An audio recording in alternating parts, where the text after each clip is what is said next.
Hey YouTube, what's up? Welcome to a new video. Today's video is going to be a story time video. I want to just sit down and tell the story about how I got my job at Charlotte Tilbury. This was a very life-changing job for me. I have a lot of love and passion for the brand. I also feel like this story would be helpful for people who maybe don't necessarily want to work at Charlotte Tilbury specifically, but want to work in a field that they don't have any experience in, or people who just want to get a job in a field that they're passionate about. I also know that I'm very nosy, and lots of people used to make videos about this, about getting jobs at Mac. When I first started watching YouTube, people used to always make like how I got my job at Mac videos. Don't forget to give this video a thumbs up so that more people can see it too. And if you want to see how I got my job at Charlotte Tilbury, then just keep watching. I'm going to tell you. All right, guys. So we're going to go all the way back to 2008 to start off this story. In 2008, I had finished my first year of university. I was living in Abbotsford, BC, which is a small city about an hour outside of Vancouver. When I graduated my first year of university, I was feeling a little bit lost. I didn't really know what I wanted to do. I felt like I didn't want to stay in Abbotsford.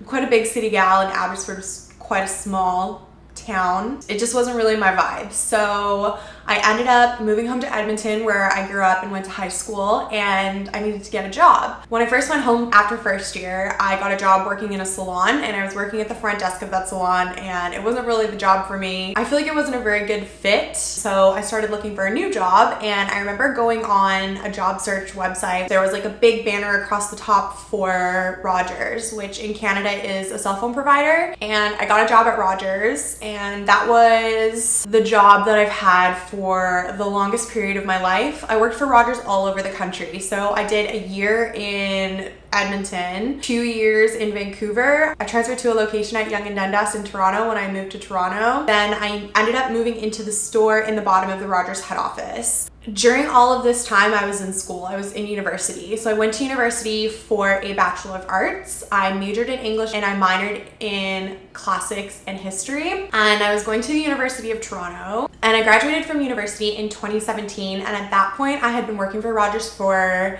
7 years already. When you graduate with a bachelor's degree, you kind of don't have like a direct career path set out for you. You didn't learn any sort of like special skills like you would if you went to a trade school or if you went to a specialized program. You just kind of have this expensive piece of paper that shows that you learned a lot, yes. I feel like what I learned in university the most was not the actual information that I learned from the classes, because if you ask me questions now about like what books I read in my English classes, or if the name Aristotle comes up, I can tell you very much about him. A lot of that information has sort of left my brain, but I think what really stuck with me from university was that I learned how to dedicate myself to the work that I was doing. I learned how to commit myself and do the best job that I could on the projects that I was working on. I learned time management. I learned how to deal with other people. I do really value my university education. I'm so happy I had it, and I did absolutely love school. But when I finished university, I didn't have a career path directly laid out for me. I didn't have a plan for what I wanted to do. I thought I wanted to go into publishing. I had always wanted to be a writer. Actually, when I went into English in university, when I first started school, I thought English was creative writing. I wanted to be a creative writer. That was what I was always good at in high school, and I had a passion for that. And I took English thinking that was creative writing, and English is not creative writing. English is reading. You do a lot of reading and analysis in an English degree, and you don't do any creative writing. So after I got out of university, I started working full-time at Rogers. I actually ended up getting a second job. I was doing telephone marketing for a theater company here in Toronto, the Mirvish Theater Company. I was trying to sell people theater subscriptions for the upcoming year.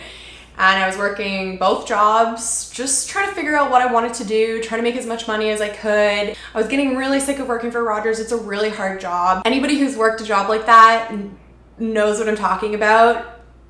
It's a really, really difficult job. People see you as the company, and the company pisses a lot of people off. I'm sure everybody watching this knows the feeling of calling into their cable provider or their cell phone provider and just hating the person that they're talking to on the phone because they're not hearing what you're saying, they don't agree with you, they're arguing with you, they have the company's best interest in heart as opposed to the customer's best interest in heart. I took a lot of pride in my job working at Rogers. I felt like I honestly used to say that I was the best Rogers employee that there was, because I would spend so much time trying to help people solve their issues with the company. I knew what I was doing. I had been working there for so long. I could do things quickly.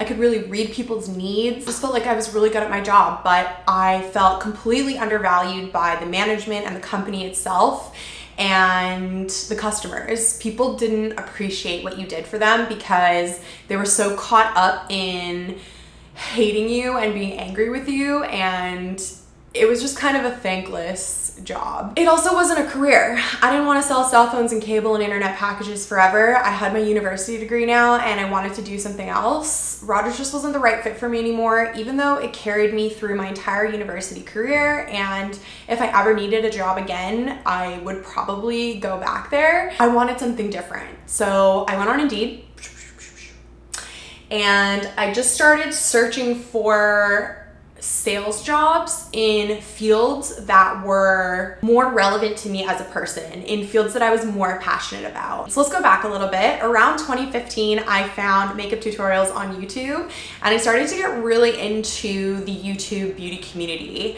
I started to really find a passion for makeup, and it was something that I really had a lot of fun with. I would do my own makeup really creatively for work most days. I started getting really into different kinds of like trendy products. I just found this new passion for makeup and beauty that was always sort of there. I've always been a little bit into makeup. Once I found the YouTube beauty community, my passion really grew. So when I was looking for those jobs on Indeed, I remember seeing a couple of different job postings at a luxury department store in Canada called Holt Renfrew. So Holt's is somewhere that I wouldn't ever really go shopping on my own. They sell really high-end products there, things that I can't really afford. The only time I ever really went shopping by myself in Holt's was to get like extravagant gifts for Will. And by extravagant, I mean like I went there to buy him a Prada wallet. And I remember thinking like it was just so expensive and crazy, and once you work there, like a Prada wallet is literally like the cheapest thing that they sell. But anyways, so I applied for 2 different jobs at Holt's. They had 2 postings for sales positions. One was in cosmetics, which I was excited about because I had a passion for cosmetics, but I was skeptical about that because one of the requirements for that job was either having worked in a cosmetics environment before or having makeup artistry as part of your background. The other job posting that I applied to was for selling clothes. So up on the 3rd floor was more contemporary clothing, and I applied for a position up there as well. I remember getting an email from Holt many months after I had applied for these jobs. I had applied for a bunch of different positions at different companies in all different kind of areas, but all sort of sales or customer service based, because I was a really good salesperson. I was quite frequently top sales in my store working for Rogers, and I was quite competitive. I really loved the competition aspect of selling. I wanted to be the best and sell the most, and that was kind of how I kept myself motivated. And yeah, I just really liked that. So I was looking for sales jobs, ideally ones that were working on commission, because I was used to working on commission. I've worked on commission my whole life. I was also interviewing at this time at a car dealership. So I went to a few different car dealership interviews. I finally went to one at Audi, and I remember sitting down with the guy who owned the Audi dealership, and he asked me, is this really what you want to do? I felt like he would offer me the job, but he was really just checking, like, are you passionate about this? Do you care about cars? He said, get back to me and let me know if this is something that you really want, because I think when you go into like car dealership world, that becomes your new career. And I was trying to get away from a sales career, selling products that I didn't care about, selling products that didn't fit with me as a person. And I was moving to cars because I wanted to sell something that was more expensive, where I could make a higher commission off of it. but I wasn't passionate about cars either. So I remember coming home from that interview and I never reached out and let him know that yes, this was something I wanted to do, because I realized it wasn't what I wanted to do. So now it's 2016 and I don't know what I'm doing. I don't want to work for Rogers anymore. I'm looking for a job in sales or customer service in an industry that I'm passionate about. Get this email from Holt Renfrew. It's from an HR manager at Holt's. Her name was Whitney. And the interview said they were holding open interviews for the cosmetics department, and I could come in anytime between 12 and 6 and have an interview with a manager. It was very flexible, it was very open, and because it wasn't what I was used to, someone reaching out to me and having me come in for a one-on-one interview, I was skeptical. I figured it was gonna be kind of like one of those big group interviews. I was quite intimidated by Holt's. Holt's was somewhere that I would go shopping with my mom. I would never go there and shop by myself, but I had these happy memories of going there with my mom. It's quite an intimidating place. If you guys live in Canada or you have luxury department stores in the places where you live, I'm sure you know the feeling of not wanting to go in there, feeling judged for shopping in that store, feeling like you don't belong, feeling like people are sort of looking down at you. And I remember having those feelings about Holt's, which is why I would kind of only go in there with my mom. So going to interview there kind of felt like I don't belong. I'm not someone that can work at Holt Renfrew. I don't have a lot of money. I don't have designer clothes to wear to work every day. Yeah, I don't know. I was a little bit intimidated, and I was also kind of sketched out because of the rough time frame and imagining that it would be a group interview. I just had like no interest in that because I had done a few of those in the past and they're just horrible. So I wasn't into it. And my boyfriend, Will, pushed me to go. I told him about it and told him I had gotten the email, but I didn't think I wanted to go in. And Will really pushed me. He forced me to go in there, and I'm so grateful for him doing that because it changed my life. So I decided I'm gonna go in for this interview. I spend forever getting ready. I put on my nicest clothes and I walk over to Holt's. I walk through the front door and I remember they have doormen standing at the doors opening the doors for people. At least they did at this time when I was going in for my interview. And I remember when I was walking in, the guy at the door, I can't remember exactly what he said to me, but it was something like, hey girl, you look gorgeous. Or he said like, oh my God, like you look amazing. Or I don't know, just something walking in there. He gave me this compliment and just exactly what I needed in that moment. I was so nervous. I felt so intimidated to be going in there for the interview, and he gave me that compliment and it just really gave me the confidence that I needed to go in there and just do my best and just talk about the qualities that I had that I knew that I was great at. I went in, I went to the concierge desk, told them I was there for the interview. They told me they were doing them downstairs. So I went downstairs, there was a bunch of people waiting down there, and they had maybe 4 or 5 managers all kind of sitting around a room, and the managers were basically just taking people one at a time and doing short little interviews with them. So I waited my turn. A manager came over and got me. I remember we went and sat in this little booth area, and she asked me just like some basic questions. She asked me where I had worked before.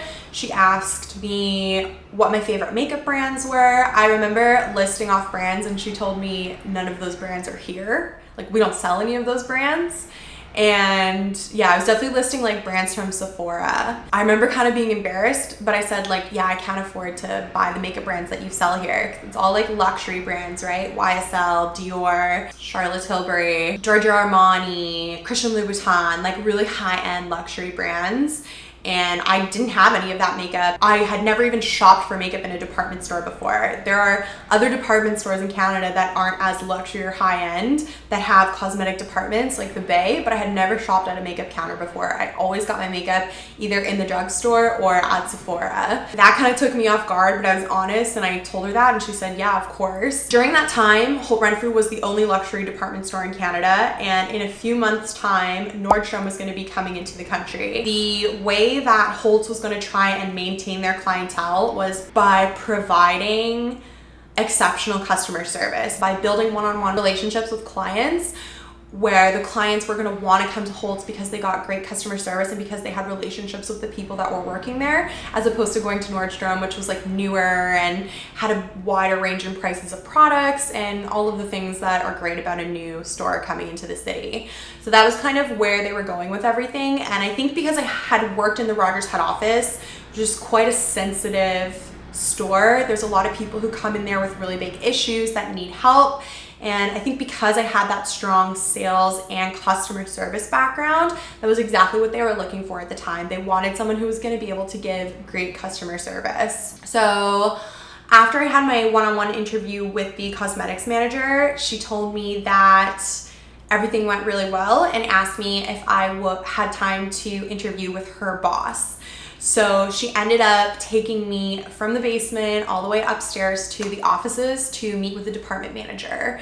And I remember kind of shaking as I was walking into the department manager's office because I was walking through Holt Renfrew, like this amazing, beautiful department store that, I don't know, I just really never thought I could work at or even shop in. I was going behind the scenes and walking through the hallways, and I ended up in the department manager's office. And yeah, we sat down and we talked. We went to the same university. He went to University of Victoria, and I had done a semester there quite recently at that time. He was from Edmonton, I think, or maybe it was Calgary. I think he was from Edmonton too, though. So we had things in common. And one of the questions that I remember him asking me right at kind of the end of the interview was, what's a makeup trick that you can tell me that I've never heard of before? And I remember telling him about the tape trick. So you can take tape and line it up on the outside of your eyes, do your eyeliner, and then pull the tape away, and you get a really clean line on your eyeliner. That was something I was doing at the time. I couldn't do a winged liner without using tape. And yeah, that was like my trick that I told him, and he was shocked. He had never heard of that before, and I remember being nervous to even say it because I felt like I had to be a professional. I felt like I had to be a makeup artist. I felt like I needed to come up with some amazing trick that a makeup artist would have learned in school, but that was literally the only thing I could think of that was sort of unique and maybe something he hadn't heard of before. And even though I felt like it made me sound like an amateur, it was an answer I think that really stood out to him because it was something he had never heard before. After that interview, I felt like that went really well. The first manager who I interviewed with met up with me to walk me down out of the store, and she told me that there were a number of different brands that were hiring. There was NARS, Laura Mercier, Giorgio Armani, and Charlotte Tilbury were all hiring people at that time. And she said to work at Charlotte Tilbury, you had to have 5 years minimum makeup artistry experience. And so it wouldn't be Charlotte Tilbury, but she thought I would be a good fit at one of the other brands. She said, I really think you would fit in really well at Laura Mercier. So I left the department store on such a high. I felt like I was getting a job, and I had been so nervous to go in there, and I felt like I didn't deserve to be there, and I didn't have the skills that I needed to be there. I didn't have that history in selling cosmetics. I didn't have a history in using cosmetics on other people. I didn't know anything about it. I just had this passion for makeup and doing makeup on myself. I was shocked. I was really surprised that everything had gone so well, and it looked like I was going to get a new job. So, moving on. I think a few days later, I was at work, working at Rogers, and my phone rang. And this was back in the day before you used to get spam phone calls from all over the world. And I saw the number was from New York, and so I picked it up. And the woman on the phone said, "Hi Jessica, my name is Sharon. I'm calling from Charlotte Tilbury in New York." And my stomach dropped. She said, I spoke to the managers at Holt Renfrew, and they think you would be an amazing fit for our team. And I would like to fly to Toronto to meet you and interview you. And I just remember feeling sick. Like, it felt so extreme and unreal to me that someone was gonna fly from New York to Toronto to interview me and meet me for a job. Like, I just couldn't believe it. It felt completely unreal. It felt huge. It felt like such a big deal. And I was just in complete shock. She asked me on that phone call, what do I know about Charlotte Tilbury? And honestly, I didn't know anything about Charlotte Tilbury. Majority of the things that I knew about makeup and makeup brands, I knew from watching YouTube videos, and Charlotte Tilbury was a relatively new brand at the time. I think she had only come out maybe 1 or 2 years before. The only Charlotte Tilbury product I ever had really seen or knew about was the Film Star Bronze and Glow palette, which is their highlight and contour palette. I remember seeing a few different people on YouTube talk about that, and when she asked me what I knew about Charlotte Tilbury, I said, I know she has amazing packaging. That was literally all I could think to say. That was all I knew about the brand. I didn't know anything about Charlotte Tilbury as a person. I didn't know anything about the brand. I didn't know anything. And she kind of laughed and told me, when I come for the interview, make sure you know a little bit more about the brand. I don't know, honestly, you guys, I was honest throughout everything. I didn't try to make myself out to be better than I was. I didn't try to make myself out as knowing more than what I knew. I just tried to be real and open and honest and give honest answers, show people who I really am, let my passion show through, prove that the skills that I did have were so great that having those skills was going to overcome the fact that I didn't have other skills in the areas that I was gonna need them. I was so shocked that I got that call because the manager at Holt Renfrew had told me that you needed 5 years of makeup artistry experience to work the Charlotte Tilbury counter. And then I had someone from Charlotte Tilbury calling me who has 0 years of makeup artistry experience, telling me that they were gonna fly from New York to interview me for this position. It was just, it blew my mind. I think I was a little bit closed-minded, thinking that, you know, when you look at a job posting and it has requirements for you to apply for that job, I honestly really thought at the time that if you didn't meet all of those requirements, they weren't gonna call you for that job, you weren't gonna get that job. And that is just not the case. The ideal person for that position is gonna have everything that they're looking for on that job posting. But that person might not be a good fit, or the fact that they can do all of those things but not do any of them exceptionally well could be a problem for the company. So I think because my sales and my customer service background were so strong and I was so confident in those things, the fact that I didn't have the makeup artistry experience was something they were willing to overlook. That's something that you can teach, whereas having a competitive attitude, having the ability to deal with an angry customer, having the ability to build relationships with customers takes a long time to learn. I did my research. I learned everything that was online about Charlotte Tilbury, the person, and about Charlotte Tilbury, the company. And I went in for, at this point, my 3rd interview for a new job. I had never done 3 interviews for a job ever before. So I went in for my interview, and this interview was with the woman who flew in from New York. Her position in the company was account executive and the Charlotte Tilbury counter manager. So it was 2 of them, 1 of me. And during my research, looking into the brand, I saw online that Charlotte had her 10 iconic looks. I have actually a playlist on my channel of me recreating all of the looks using all Charlotte Tilbury products. So if you guys are interested, you can click on the link up here and you can go and check those videos out. But I saw those 10 iconic looks on her website and I chose one of the looks and I recreated that look for my interview. So I ended up choosing the Golden Goddess because it was pretty neutral and I loved gold eyeshadow at that time and I had the products that I felt like I needed to recreate that look.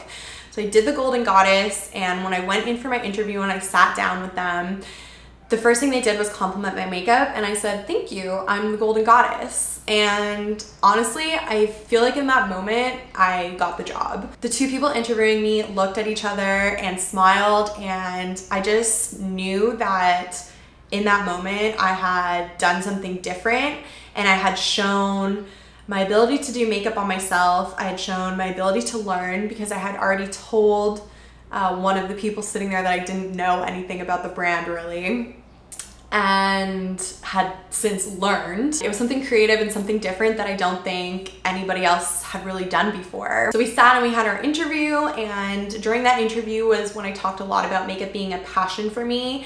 At that time, I had done makeup on other people a handful of times. One of my girlfriends had asked me to do makeup for her when she was attending a wedding. So she came over here and I had no idea what I was doing. I didn't know anything about sanitation. I didn't know anything about anything, and I did her makeup for a wedding, maybe 2 weddings. So that was my experience doing makeup, and I spoke about that. I spoke about, again, my sales and my customer service background. I spoke about how I was able to connect with clients. I spoke about how I was able to deal with difficult clients. I had like a soft place in my heart for Holt Renfrew because it was somewhere where I used to go shopping with my mom. I spoke about negative experiences I had had shopping at Holt Renfrew because I had in the past had negative experiences shopping at Holt's. When I was speaking before about going in to buy a wallet for Will, when I went in to buy that wallet, I was completely ignored by the associate. He was helping someone else. I stood at the counter and waited for him. And while we were waiting, another person approached the counter. And after the associate finished with the first people he was helping, instead of coming to help me, he went to go and help the other person. And eventually I did end up buying the wallet for Will. And after a couple of weeks, this expensive, extravagant gift to me at that time, still would be an extravagant gift, honestly, was starting to peel. His wallet was starting to like, this plastic layer was starting to peel off. I took it in to return it or have it repaired or exchanged or whatever. And the associate at the time said like, it's wear and tear, that's just what happens. And it was like, I was in shock because I had spent so much money on it. It was this luxury product and it was literally peeling after owning it for 2 weeks. So I spoke about that experience and I spoke about how I would never treat anyone like that and I would listen to people's concerns and I would make people feel welcome in the store and try to make people feel comfortable in a way that associates had never made me feel comfortable or made my friends feel comfortable or made regular people feel comfortable, because people don't feel comfortable going in there, honestly. And I wanted to create an experience where that wasn't the case, and that if you wanted to go and you wanted to shop in that beautiful store and you didn't feel like you fit in, you would be comfortable to do so. At the end of that interview, they asked me if I would do a makeup application test. So they said sort of the final step in the interview process was to have me come in and do one of the looks on a random person and just see how my makeup skills were. And this was what I was really afraid of. I had no confidence in my ability to do makeup on other people. Like I said, I had only done it maybe once or twice before. But honestly, you guys, fake it till you make it. This is my slogan for life. Well, I have two. Act confident and no one will question you, and fake it till you make it. If you believe that you deserve something, if you believe you are a way, if you believe you are something, and you act that way and you admit that, the people around you are gonna see you as that. And if you act confident, if you act like you know what you're doing, if you act like you don't care what people think, if you act in a confident manner, people are gonna react positively to that and they won't question you. So I kind of took those two slogans in stride when I was going through this whole process, and this was really where those things came into play for me. In the time between that third interview and my makeup application test, I begged my girlfriends to let me do their makeup. I had a couple of my girlfriends over to my house. I went over to their places and I did their makeup as many times as I could in between that time to try and practice. I remember being so grateful to them for letting me do that. So when I went in for that final interview, my makeup application test, the counter manager was there. He told me I was gonna do the Dolce Vita look on the model that they had provided for me. They gave me brushes, they gave me all the makeup that I would need, and he just kind of let me do it. He actually ended up leaving. So I did the whole makeup. I don't even remember what it looked like, honestly. Yeah, I really don't remember much about that except for how nervous I was feeling. And the girl whose makeup I was doing was going to an event afterwards. So I remember being so nervous. Like, I hope I give her makeup that's like wearable enough for her to actually like go to her event and have her feel like she wasn't like looking crazy. And I finished the makeup. The girls who were working at the counter, who were so friendly to me throughout this whole experience, took photos of it, sent them off to the counter manager, and that was it. I was done. A few days later, I ended up getting a call from the original woman who I had done the interview with, the cosmetics manager, and they offered me a position at Holt Renfrew. I was gonna be making way more money than I had been making working at Rogers. And I just remember being so grateful and so thankful and in disbelief that, you know, this had all worked out. I felt like I had worked so hard for it. I felt like it had been so stressful for me. And everything worked out. Everything came through in the end. A few takeaways from all of this are, number one, if you want a job and you don't meet all of the requirements in the job posting, it doesn't matter. Apply for that position anyways.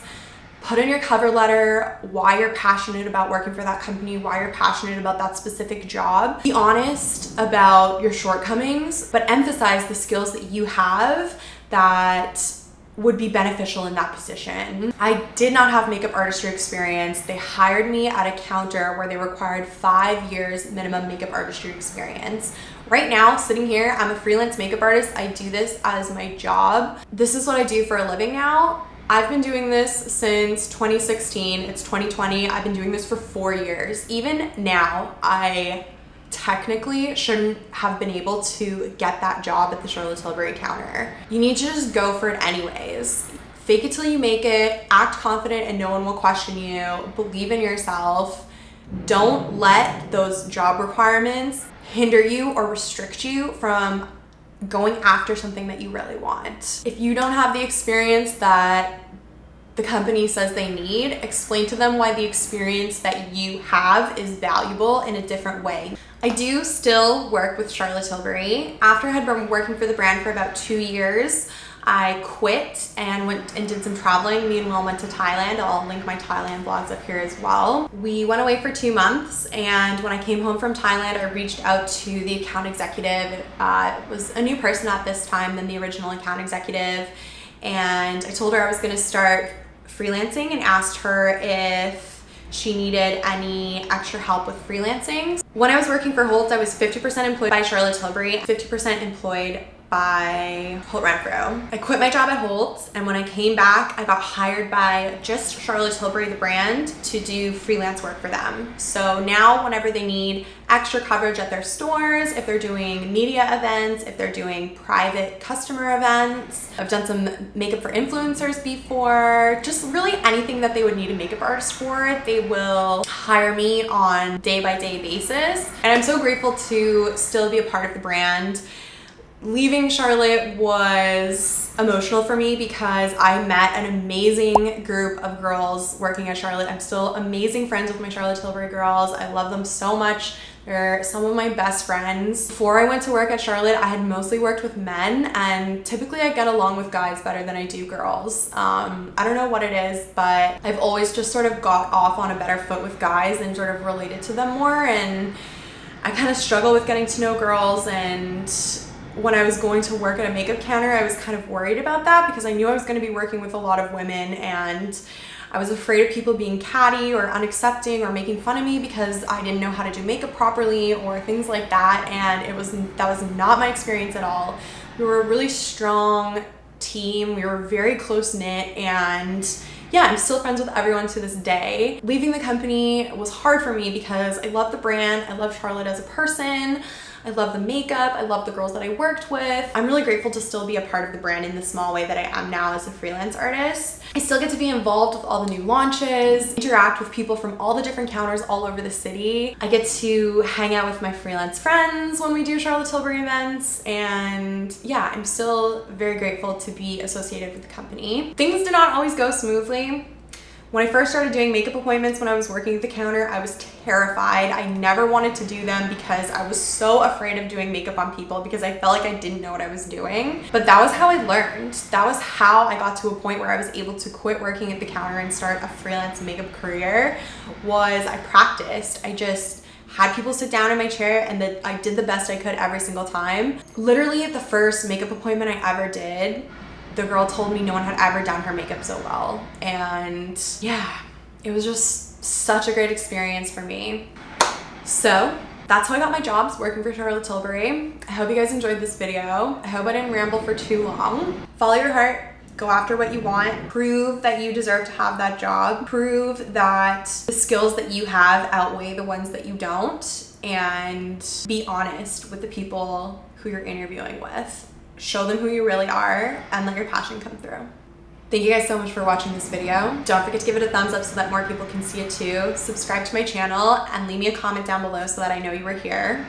And I will see you in my next video. Bye guys.